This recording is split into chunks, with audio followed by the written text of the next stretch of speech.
Hi guys, welcome to the channel. So in this video हम जो क्वेश्चन पढ़ेंगे that is number following a pattern, right. ये क्वेश्चन पढ़ने जा रहे हैं। अब इस क्वेश्चन में क्या है, ये देखो इसमें हमें दिया क्या है, पहले क्वेश्चन समझो।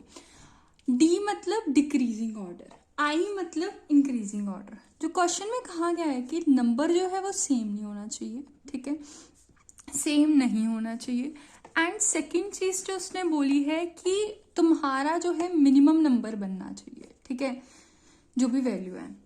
अच्छा, डी डी का मतलब है जो नंबर आना चाहिए ना वो डिक्रीजिंग ऑर्डर में आना चाहिए। अब जैसे अगर मेरे को अकेला डी दिया हुआ है तो वो नंबर क्या आएगा 2 to 1। अगर अकेला वो आई दिया हुआ है नंबर इंक्रीजिंग ऑर्डर में आएगा, दैट इज 1 to 2। ठीक है, ये बात समझ में आई। ये चीज कही है उसने। सपोज अगर ट्रिपल टाइम्स डी दिया हुआ है, ट्रिपल टाइम्स डी का मतलब क्या है कि वैल्यू आएगी तुम्हारे पास 4 3 2 1। ट्रिपल टाइम्स डी का मतलब देखो, अगर मैं इसको 1 से शुरू करूं तो मैं इसको डिक्रीज नहीं कर सकती, क्योंकि अब मैं वैल्यू तो कोई न्यूमेरिकल वैल्यू चाहिए ना, मैं 0 नहीं ले सकती, ठीक है। अगर मैं इसको 2 से शुरू करूँ 1 तक जाऊंगी, आगे वाली वैल्यूज ही रह जाएंगी, ठीक है। अगर 3 से शुरू करूँ यहाँ तक जाएंगी, आगे तो वाली वैल्यूज रह जाएंगी। अब 4 से शुरू करते हैं इसको। 4 ये डिक्रीज हो गया नंबर, देन 2 ये डिक्रीज हो गया, अब 1 ये डिक्रीज हो गया। मतलब अगर ट्रिपल टाइम्स डी दिया हो तो वैल्यू ये आएगी। अगर आई 3 टाइम्स दिया हो, 1 को इंक्रीज करो 2 हो गया, ये वाले आई का इंक्रीजिंग नंबर हो गया। ये 2 को इंक्रीज करो 3 हो गया, ये वाले आई का इंक्रीजिंग नंबर हो गया। 3 को इंक्रीज करो 4 हो गया, ये वाले आई का इंक्रीजिंग नंबर हो गया, ठीक है। ये एग्जाम्पल हो गई तुम्हारे पास। अब देखो, अब जैसे मैं तुम्हें एक बड़ी एग्जाम्पल देती हूँ। ये तुम्हारे पास एग्जाम्पल है D D I D D. अब डी डी का मतलब क्या है, डिक्रीजिंग, ठीक है। अब डी डी डिक्रीजिंग है। अब कैसे डिक्रीजिंग है, जहां से तक डी आ रहा है वहां तक चले जाओ, फिर वहां से वैल्यू शुरू करो 1 2 3, ठीक है, ये आ गई। अब इसके बाद आई है, आई को स्किप कर दो, ठीक है। आई को स्किप करके I is the breaking point, ये याद रखना, ठीक है। फिर डी डी, अब यहां तक डी आ गया, ये वैल्यू खत्म हो गई, यहाँ 4 5 6, ठीक है, ये वैल्यू लगा दो। अब ये तुम्हें समझ आना चाहिए। देखो ये डिक्रीजिंग है, 3 to 2 डिक्रीजिंग आ गया, देन डी है, फिर 2 to 1 डिक्रीजिंग आ गया, फिर इंक्रीजिंग है, आई 1 to 6 आ गया, फिर डी 6 to 5 आ गया decreasing, then 5 to 4। Number value तो वही बन रही है ना, ठीक है।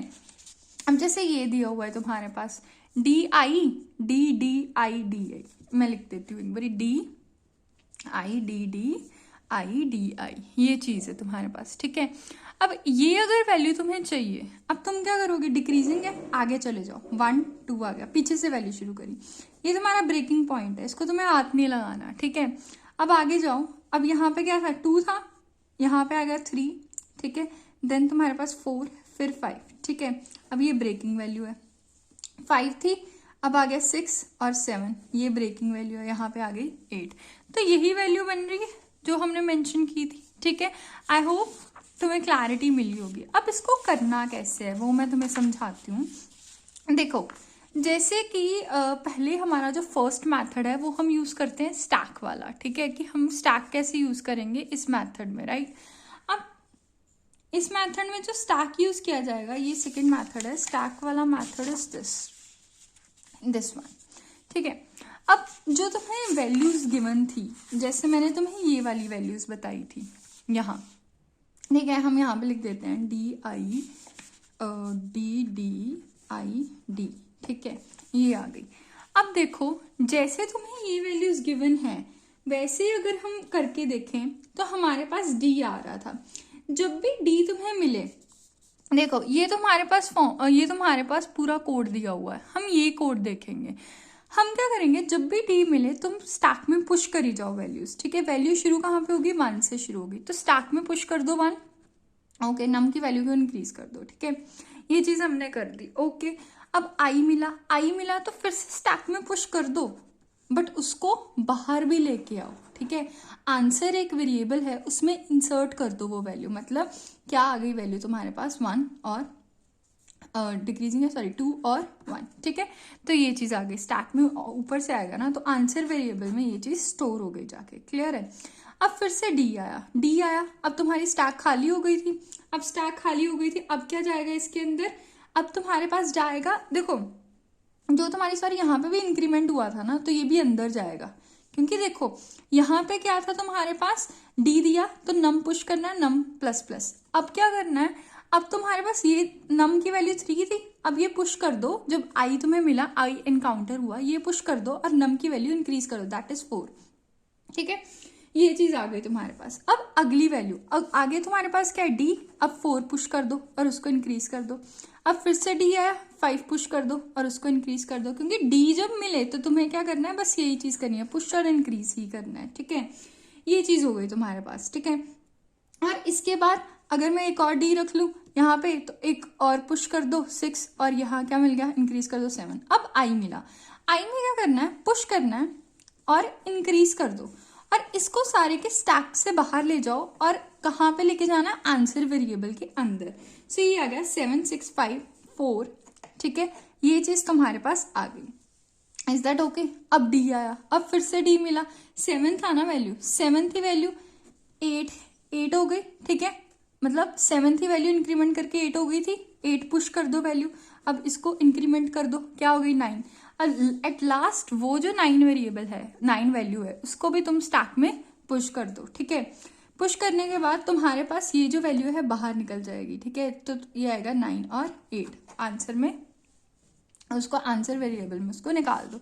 I hope the things are clear to you. ऐसे जो है ये स्टैक यूज होना था, क्लैरिटी है? ओके अब अगला जो मेथड है हमारे पास, ये जो है उसमें हमारे पास तुम्हारी space complexity N order of N आ रही थी। अगर हम स्पेस कॉम्प्लेक्सिटी और इसे और ऑप्टिमाइज करना चाहें, हमें स्पेस ही नहीं यूज करनी है, तो हम कैसे करेंगे क्वेश्चन, वो देखो तुम्हारे पास जो उन्होंने क्वेश्चन दिया हुआ है ना, वो है आई आई डी डी, ये तुम्हारी ऑलरेडी गिवन वैल्यूज हैं। ठीक है, ऑलरेडी गिवन वैल्यूज हैं। अब इसमें क्या करोगे तुम लोग, आई क्या है, इंक्रीजिंग। ठीक है, हम शुरू कहाँ से करेंगे, हमने एक वेरिएबल ले लिया 1। अब मैं तुम्हें वैसे करके बताती हूँ जैसे मैंने तुम्हें समझाया था।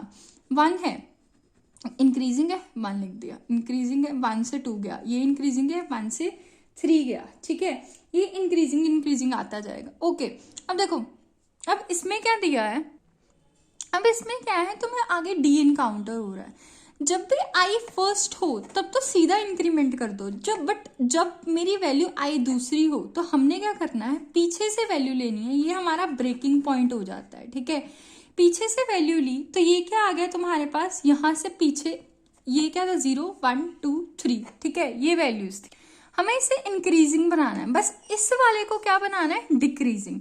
तो ये ब्रेकिंग पॉइंट आ गया, तो तुम क्या करो, अब तुम्हारे पास ये वैल्यूज जो है तुमने कंसीडर नहीं करी है, तो यहाँ पे 3 था, इसको कर दो स्किप। ठीक है, ये बन गया 3, ये डिक्रीजिंग 4, अब आ गया 5। ठीक है, फिर आ गया 6, तो ये तुम्हारे पास फिर से तो इंक्रीजिंग आ ही रहा है, ये तो चीज फॉलो हो ही रही है। ठीक है, तो हमें इसको ऐसे बनाना है। Is that okay? मैंने तुम्हें पिछले वाले में समझाया था, जैसे मैंने तुम्हें यहाँ पे बताया था, आई क्या है, हमेशा ब्रेकिंग पॉइंट होगा, उससे आगे नहीं जाना है तुम्हें। 1 2 3 यहाँ तक कर दिया, फिर डी जहाँ पे वहां से शुरू करो, 4 5 6। ठीक है, ऐसे वैल्यूज इन्होंने दी हुई हैं, जो तुम्हारे केसेस हैं, टेस्ट केसेस ऐसे रन कर रहे हैं। ठीक है, ओके, अब हम इसको कोड के अकॉर्डिंग देखते हैं कैसे किया हुआ है। देखो, for I is equals to 0, I 0 है। ठीक है, I less than S dot length दिया हुआ है और इक्वल्स भी दिया हुआ है। क्यों? क्योंकि तुम्हें इसके बाहर भी जाना है। अगर ये लेंथ 4 का है ना, तो ये ज्यादा का प्रिंट हो रहा है। ठीक है, ये चीज याद रखना। इसलिए अब देखो, अगर तो अब मैं इसको ऐसे बना के दिखाती हूँ। अब ये मेरा क्या है, आई जो आई है वो क्या है अभी मेरे पास 0, क्या वो एस डॉट लेंथ के इक्वल है? इसकी लेंथ क्या है 4, क्या वो उसके इक्वल है? नो, नहीं इक्वल। ठीक है, क्या वो आई है? दोनों में से एक चीज है, यस वो आई है।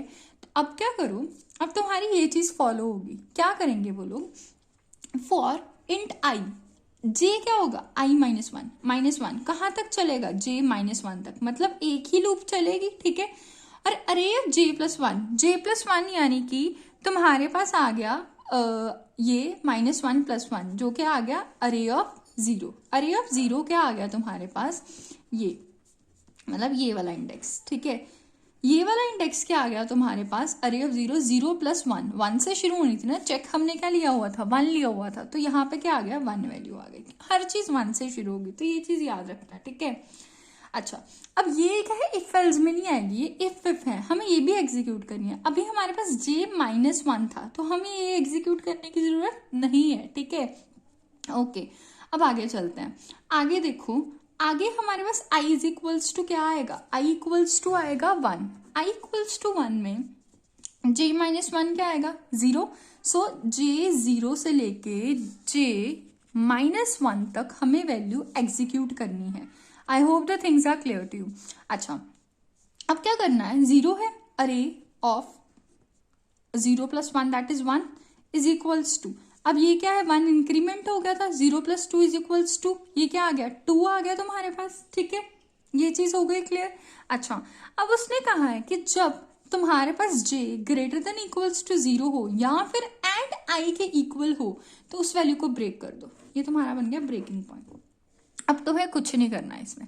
अब देखो ये डी वैल्यू आई है, क्या मैंने कहीं लिखा हुआ है कि डी वैल्यू है, नहीं, तो अरे i = 2 के लिए भी वैल्यू यही होगी, ठीक है, 3 के लिए भी वैल्यू यही होगी, तुम आगे बढ़ते जाओगे, ठीक है। हमें कहाँ तक जाना है, 4 तक जाना है, ठीक है, ऐसे नहीं है यहीं तक रुक जाना है, ठीक है, लेंथ तक जाना है प्रॉपर, 0 से लेके 4 ये क्या आ गया, i = लेंथ तक आ गया टोटल। तो अब यहाँ पे ये फॉर लूप एग्जीक्यूट होगी, यहाँ पे नहीं होगी। इज दैट ओके, वैल्यू भी नहीं इंक्रीमेंट होगी। वैल्यू क्या थी, इंक्रीमेंट होके क्या बन गई थी, क्योंकि यहाँ पे i मिला था तो इंक्रीमेंट होके क्या बन गई थी, चेक प्लस 3 बन गई थी, ठीक है। सो अब देखो, अब यहाँ से 4 से एग्जीक्यूट करो, क्योंकि ये कंडीशन हमारी फॉलो हो रही है। i = s लेंथ है, तो ये क्या आ गया तुम्हारे पास, अरे मतलब अब तुम्हारे पास i क्या आ गया, 4, और j क्या आ गया, j आ गया i-1, 3 से लेके -1 तक एग्जीक्यूट करनी है हमें वैल्यू। Is that okay. अच्छा, अब देखो 4 अरे ऑफ i + j+1 यानी कि 3 + 1, 3 + 1 इज 4, तो ये क्या आ जाएगा तुम्हारे पास, 0 + 3 आ गया, चेक इंक्रीमेंट हो गया, दैट इज 4, ठीक है। अब चेक क्या आ गया मेरा, 4 आ गया, ओके। अब देखो, अब मेरा क्या आ गया, अब ये अब j पीछे पीछे जाएगा ना, ठीक है, j माइनस हो रहा है, अब j क्या आ गया, j(2) आ गया, j पहले 3 था, अब 2 आ गया, j + 1 3 हो गया, 3 क्या आएगा, 3 की वैल्यू क्या आएगी, अब ये इंक्रीमेंट हो गया था, 0 + 4 4 आ जाएगा, ओके। अब तुम्हारे पास क्या आ गया, 3 आ गया था, अब j क्या आ गया तुम्हारे पास, 1 आ गया, j1 आ गया, तो j + 1 क्या आ जाएगा तुम्हारे पास, j + 1 आ जाएगा, क्या j + 1 आएगा, 1 + 1 2 आ गया। अब ये क्या है, इंक्रीमेंट हो गई थी वैल्यू, 0 + 5 आ गया, ठीक है। अच्छा, अब ये फिर इंक्रीमेंट होके क्या आ गई, 6 आ गई, ठीक है। अब j0 की वैल्यू तुम्हें देखनी है। अभी तक j0 मतलब j जो है वो 0 वैल्यू जब आ जाएगी, ठीक है। अब j0 है, ठीक है। अब j ये वैल्यू मैं क्यों नहीं कर रही अभी तक, क्योंकि मेरे को i नहीं इनकाउंटर हुआ, ठीक है, अभी तक मेरे को i नहीं मिला, ठीक है। अब j0 जब आया, j0 आया तो मैंने क्या लिख दिया कि हाँ अरे ऑफ j+1, ठीक है, मतलब j1 था ना। अब देखो इसमें क्या लिखा है, ओके। अब 0 जब आ गया, अब देखो तुम्हारे पास क्या है, i भी इनकाउंटर हो रहा है। पहले तो इस चीज को एग्जीक्यूट कर लो, ये क्या आ गई, 6 लिख दिया तुमने, ठीक है। अब तुम्हारे पास i भी इनकाउंटर हो रहा था, तो उसको वैल्यू को क्या कर दो, ब्रेक कर दो, तो ये तुम्हारे पास वैल्यू आ जाएगी, ठीक है। और इसको एक सोल्यूशन वेरिएबल में स्टोर कर दो। आई होप तुम्हें क्लैरिटी मिली होगी। यही था, एक मेथड स्टैक वाला था, एक मेथड ये वाला था, ठीक है। क्वेश्चन थोड़ा सा कॉम्प्लिकेटेड हो सकता है, ठीक है, बट हाँ अगर तुम्हें एक बारी फिर देखोगे वीडियो तुम्हें जरूर समझ में आएगा। Thank you so much for watching this video.